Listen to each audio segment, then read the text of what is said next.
povo pediu o divórcio, mas assim como num casamento ditatorial, extremamente proveitoso por uma das partes, a contraparte não permite esse divórcio. Ele faz de tudo para que o outro lado não vá embora. E vale tudo: amordaçar, amarrar, calar, inventar mentiras. De quem estamos falando? O povo. O povo pediu o divórcio, mas o governo ditatorial, assim como um marido ou uma mulher abusiva, não permite que este vá embora. Só depende de nós. Façamos esse movimento e vamos entender o que é que está acontecendo.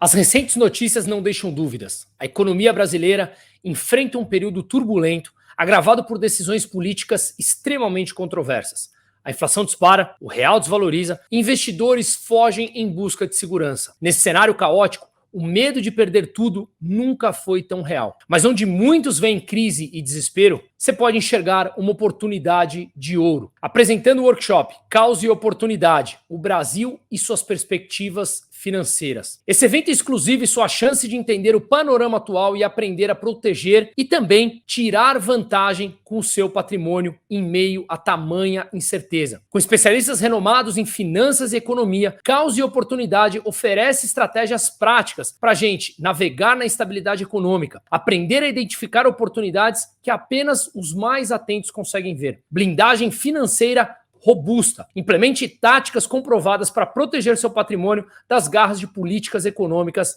erráticas e muitas vezes mal intencionadas. Investir com inteligência. Descubra investimentos resilientes que prosperem até nas piores crises, ou seja, o chamado antifrágil. Para detalhes do evento, será em junho, local aqui em São Paulo capital, das 9 da manhã às 19 horas, dia 29 de junho, no último sábado do mês, durante o dia inteiro.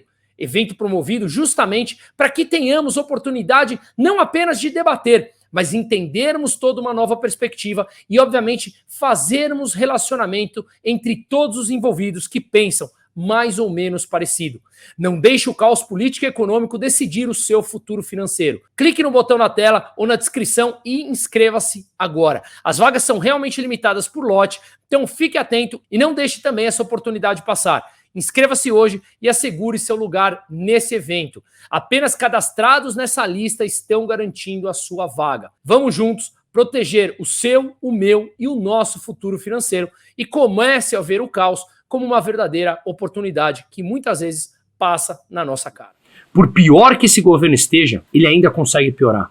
Quando a gente pensa que a gente está em direção muito próximo ao fim do poço, a gente vê o conjunto de burocratas de plantão que tomou de volta o estado de assalto de cima a baixo, mostra que eles podem ser mais perigosos ainda, em que eles não têm nenhum tipo de escrúpulo ou preocupação com calar aquilo que ele considera o seu opositor, mesmo que, e obviamente, o opositor mantenha a verdade.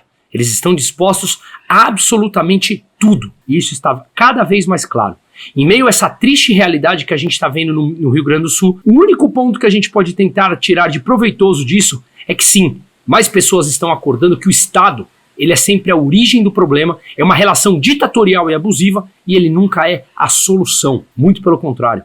Faço um clamor aqui que quando tudo isso passar, e sim, gaúchos, estamos aqui ajudando como podemos, já carregamos caminhões, já carregamos carretas, já fizemos doações, seguimos fazendo ao longo da próxima semana. Inclusive eu fiz uma live que está disponível aqui no meu canal na sexta-feira com 3 gaúchos alunos meus, em que eles explicaram como estão a família lá e o que nós estamos precisando diariamente para mandar mais mantimentos para lá, para sair num centro de distribuição aqui de São Paulo. Quem puder, por favor, assista que lá está tudo detalhado.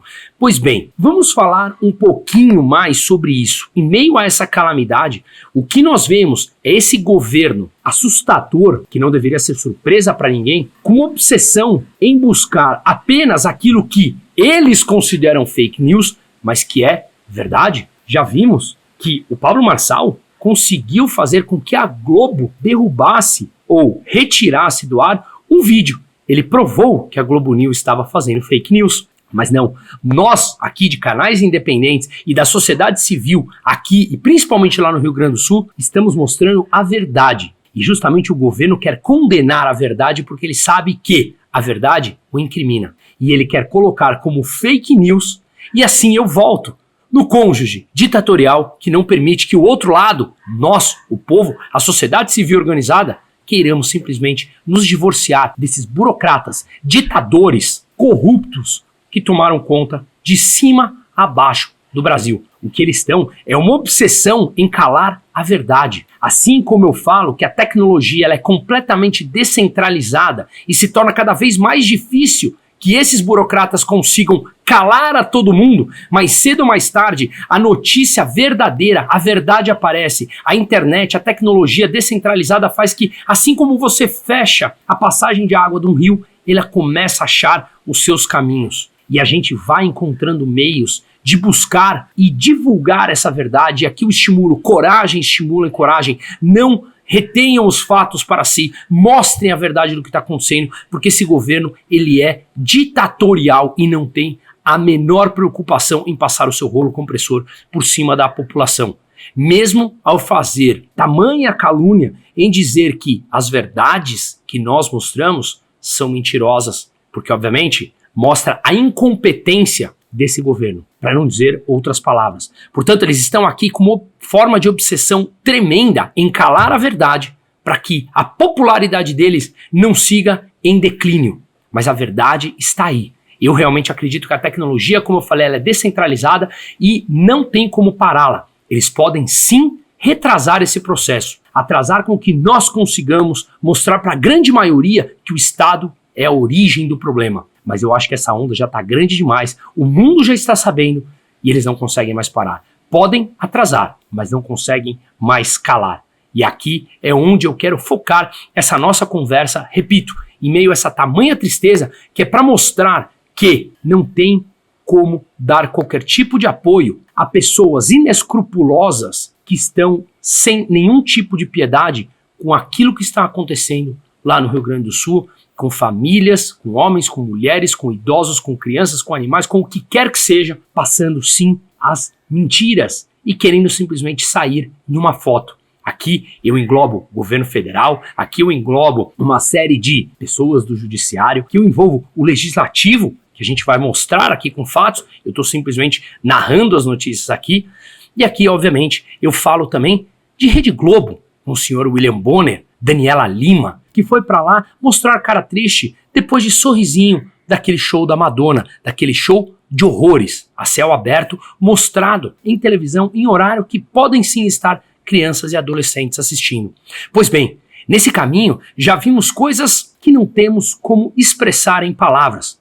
O governo, depois de arrecadar trilhões de impostos, ou seja, roubar grande parte daquilo que nós produzimos, o governo pedindo PIX. Famílias e pessoas ilhadas. Nem vou dar o trabalho de divulgar esses vídeos aqui. Todos nós já recebemos um WhatsApp de diferentes pessoas mostrando o que está realmente acontecendo lá no Rio Grande do Sul. Muitos que estão ilhados não querem sair de casa. Alguns familiares saíram, outros voltaram. E eles estão inclusive armados dentro de casa porque aparecem sim pessoas para roubar o pouco que lhe restaram na casa. Quando a água baixar, que o problema deve subir ainda mais, eles estão com medo que aquilo que restou para eles recomeçarem a construção, aparecem pessoas dispostas a roubar aquilo da casa dessas pessoas. Divulgação de notícias de abusos de crianças e mulheres em abrigos. Que ponto chegamos?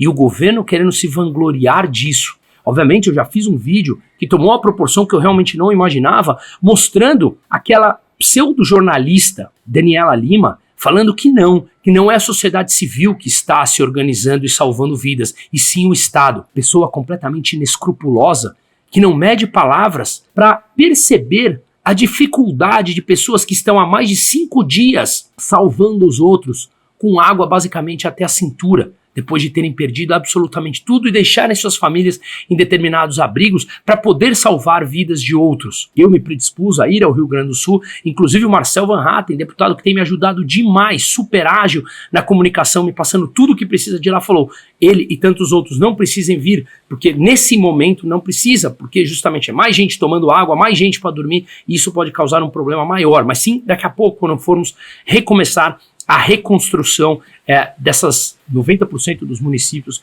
que foram afetados no Rio Grande do Sul. Em meio a tudo isso, O governo e essas redes tradicionais de televisão querem aparecer bonito na foto. Eles não têm o menor tipo de escrúpulo. E me perdoe por repetir tantas vezes essa palavra aqui. Quero mostrar também outros fatos interessantes. O Lula, essa semana, lá num comício, onde, obviamente, com as suas narrativas mentirosas, quem não lembra, no primeiro dia que ele apareceu no Rio Grande do Sul, em meio a tamanha calamidade, falou que estava torcendo para o Inter e para o Grêmio. Sabe-se lá o que esse sujeito quis dizer com isso. Mas agora, nesse final de semana, também uma fala dele assustadora e aterrecedora, falando que um prefeito que sequer o conhece deveria agradecê-lo. Escute. Conheço. Eu não o conheço. Não sei se ele é baixo, se ele é alto, se ele é preto, se ele é branco, se ele é gordo ou é magro. Eu não o conheço. Eu só quero dizer para vocês, é uma falta de respeito do prefeito não estar aqui agora na inauguração. Agradecendo ao governador Jerônimo de ter feito o hospital aqui. Agradecendo ao Lula pela universidade aqui, pelas escolas técnicas. Eu jamais iria perguntar de que partido ele é. Eu jamais iria perguntar se ele é torcedor do Bahia ou do Vitória. Eu jamais iria perguntar se ele é católico ou evangélico. Ele tinha que ter vergonha e estar sentado aqui agradecendo, porque o que nós estamos fazendo aqui é para cuidar de vocês. Reparem nessas duas frases. Ele falando, eu não conheço, que ele não conhece o prefeito. Sorte desse prefeito, não o conhecer e jamais ter estado à sua presença repugnante. O segundo ponto que ele fala é, deveria estar aqui me agradecendo. Ora, senhor Lula, desça um pouco do seu pedestal e perceba que ninguém deve te agradecer. O senhor tem uma vida, décadas de escolhas de vida, de roubar pessoas e tirar oportunidades das vidas das pessoas. Claro, o senhor fala que vem dando oportunidades na vida. Quando o senhor vem mantendo pessoas na pobreza sempre, e essas pessoas poderiam estar produzindo num país hoje, e estão lá vivendo às custas do Estado, e por falta de conhecimento, o agradecem. Não é porque eles gostam de você, eles não conhecem a verdade, porque o senhor, dentre tantos outros, não permitiu que eles chegassem nesse conhecimento. Quem o senhor pensa que é para dizer que alguém o deveria estar agradecendo, sendo que o senhor tem uma vida de maldade por trás? Chega a ser horripilante ouvir esse tipo de coisa. Uma matéria muito interessante divulgada pela Revista Oeste, em que fala que a tragédia do Rio Grande do Sul mostra que o Brasil está em mãos erradas e que, no fim das contas, o socorro partiu de ação voluntária do povo e da iniciativa privada. Um texto escrito, muito bom por sinal, por Silvio Navarro, que eu altamente recomendo. É justamente o que a gente vem falando ao longo dessa semana. O Estado, ele é a origem do problema. E quando vem uma calamidade mesmo, a gente percebe quem está, como diz lá no Rio Grande do Sul, nas trincheiras. E a sociedade civil organizada salvando, simplesmente falando, governo, apenas não me atrapalhe. Se você não me atrapalhar, você já fez uma boa causa. Mas o que o governo faz de melhor em sua toda história é justamente atrapalhar, impor custos, impor burocracias. Isso é altamente repugnante. E aqui eu volto com aquela obsessão. Até o momento são mais de 100 mortos nessa tragédia de Rio Grande do Sul e o Estado ditatorial carregado de obsessão petista justamente quer apenas mostrar as verdades e colocá-las como falsas, porque sabe que isso mostra não apenas a incompetência, mas também todo o mau caratismo desses governos que tomaram conta do Brasil. E aqui eu estendo a judiciário, eu estendo a legislativo, como eu falei, e eu estendo a redes privadas de televisão, como a gente já sabe, e grande parte da população já sabe. Proponho, inclusive, hoje que eu estou gravando é domingo, aqui na minha casa por volta de 10 anos, já não entra Globo, sequer para futebol, que o Brasil desligue e nem pense em assistir Fantástico, uma rede que está praticamente dando de ombros para aquilo que vem acontecendo com o povo do Rio Grande do Sul, com todos eles. Portanto, espero que o Brasil cada vez mais comece a tomar proporção desse conhecimento e eu acredito que isso está acontecendo. Uma coisa mais assustadora que a gente viu é justamente que eles conseguiram controlar a mídia, obviamente comprando, a Globo já recebeu 60% a mais do que recebia há poucos anos como publicidade do governo federal, e agora o que eles querem é ir pela internet. Mas como eu falei, assim como a gente prende a água de um rio quando ela vem com força, ela procura e encontra meios de saída. E nós encontraremos meios de divulgar, e as pessoas já estão percebendo, porque não são burras, mas o governo adora manter os ignorantes, mas as pessoas já estão percebendo que essa esquerda e esse PT, de novo, está pouco se importando com a população, está muito mais apenas voltado para o seu projeto de poder. Isso foi sempre muito claro. Espero que as pessoas aproveitem, no mínimo que estamos vivendo, essa tragédia, essa calamidade, para perceber isso, mas eu repito, vejo mais pessoas de diferentes classes sociais vindo falar comigo ou que me param na rua, justamente reconhecendo esse tipo de atuação, o que me deixa minimamente feliz em meio a tudo isso que está acontecendo. Já que estamos vivendo essa tragédia, que não conseguimos descrever em palavras, que pelo menos as pessoas entendam que os governos estão lá para prejudicá-los, nada mais do que isso. Quer ver mais uma coisa dessa? A Prefeitura de Canoas, no Rio Grande do Sul, soltou um novo decreto em que permite que eles possam se apropriar das doações privadas. Ou seja, se você se recusar a entregar para a Prefeitura de Canoas o que alguém privado, a sociedade civil organizada, estamos doando, você pode inclusive ir à prisão. Esse é um decreto 182 de agora que foi divulgado e publicado no Diário Oficial do município de Canoas. Lá, o prefeito Jairo Jorge da Silva, do PSD, publicou esse decreto. Ou seja, a prefeitura passa a se apropriar do que não for destinado a abrigos geridos e administrados pela prefeitura.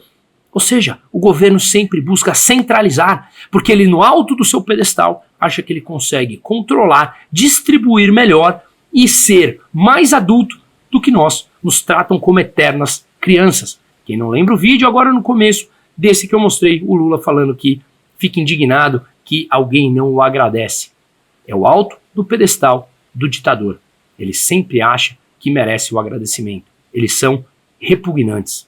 Enquanto isso, o que nós vemos é a dívida bruta brasileira que já ultrapassou 75,7% do PIB, a maior em 2 anos, sem sequer lidarmos com uma pandemia ou qualquer coisa do tipo. Vamos lembrar que o Congresso também aprovou um jabuti de mais gastos de 15,7 bilhões de reais em meio a essa catástrofe, não para o Rio Grande do Sul, para o governo federal poder gastar 15,7 bilhões fora da regra do teto de gasto, que pressupõe o aumento de base para gastos do ano que vem. Como vai gastar mais esse ano, a base de gastos para o ano que vem também sobe, permitindo mais gastos. Repito, não com o Rio Grande do Sul, gastos governamentais adicionais. Eles usam a tragédia justamente para aproveitar e aumentar os gastos deles. Veja, por exemplo, o belo vídeo, super curto, falado por Boris Casoy. Olha aí a manchete do Estadão. Congresso aproveita a calamidade no Rio Grande do Sul para tentar ampliar gasto. Desculpe, senhores parlamentares, essas são as vigarices que esse pessoal tem a ousadia de apresentar numa desgraça, né? Num momento grave para o país como esse. Propostas incluem emendas para estados e auxílio emergencial. Medidas para elevar despesas, liberar emendas para outros estados e beneficiar setores para além do Rio Grande do Sul começaram a ganhar corpo no Congresso. A melhor punição é você escrachar, colocar na primeira página dos jornais, nos noticiários televisivos, o nome dessas pessoas sem o menor caráter que procuram tirar proveito. Deputados, senadores, se o senhor propõe alguma coisa fora do Rio Grande do Sul como vantagem, o senhor é uma pessoa sem caráter, abominável. Impressionante, né? Além disso, em meio a essa calamidade, o Congresso, o Senado, aprovou o DPVAT, mais um imposto de volta. Nada a ver com o Rio Grande do Sul. lembremos também do reajuste de 5%, que pressupõe gastos de 42 bilhões de reais com benefícios novos a juízes. Em meio a tudo isso, o custo de reconstrução do Rio Grande do Sul está estimado em 19 bilhões. Eduardo Leite já falou que já gastarão pelo menos por volta de 17 bilhões com reconstrução de pontos, hospitais, rodovias, etc. Enfim. Enquanto isso, o Congresso brasileiro aprova impostos para aumentar a sua própria arrecadação junto ao governo federal, não apenas aumentando gastos para suprir as necessidades do Rio Grande do Sul. Essa, lembremos, somos nós da sociedade privada que estamos fazendo. Enquanto isso, eles aumentam a base de gastos e aproveitam o momento de calamidade para, na calada da noite, aprovar os seus projetos de aumento de gastos governamentais, com a dívida ultrapassando 75,7% do PIB, numa trajetória crescente. Isso a economia vai sentir, a inflação vai cobrar seu preço e, obviamente, dificultará ainda mais a reconstrução com o povo lá do Rio Grande do Sul. Lógico que eles virão com narrativas de mais subsídios, de mais intervencionismo, de um Estado maior intervindo e controlando e calando, censurando as nossas vidas. Tudo em nome deles. Quanta hipocrisia. Mas eu fico feliz que cada vez menos a gente vê pessoas realmente acreditando nisso. Portanto, não espere que a solução venha do governo. Este é sempre a origem do problema. Senhores burocratas, queremos o divórcio. Cadê a esquerda hipócrita que adora defender o direito do não? É não? Não queremos burocratas, controladores, ditadores e governos em nossas vidas. Queremos o divórcio. Burocratas, simplesmente saiam de nossas vidas e nos deixem atuar como adultos que somos, sem roubar grande parte daquilo que nós produzimos. Nós, organizados, da iniciativa privada, se vocês desburocratizarem e nos deixarem em paz, conseguiremos reconstruir o Rio Grande do Sul de uma maneira muito mais rápida do que vocês se metendo e encarecendo o processo. Quem não lembra daquela ponte que foi construída com 6 milhões de reais com arrecadação também lá no Rio Grande do Sul há um tempo atrás? Quando o governo já tinha estimado um orçamento de por volta de 50 milhões para reconstruir aquela ponte? Pois bem, queremos o divórcio. Caiam fora de nossas vidas. Enquanto isso, a população continua dizendo não a essas redes nefastas de televisão e sim promovendo a liberdade de cada um de nós. Coragem estimula coragem. Solidariedade ao Rio Grande do Sul. Conte conosco aqui em São Paulo, cada dia como estamos atuando e seguiremos atuando. Queremos o divórcio. Burocratas, caiam fora. Seguimos na luta.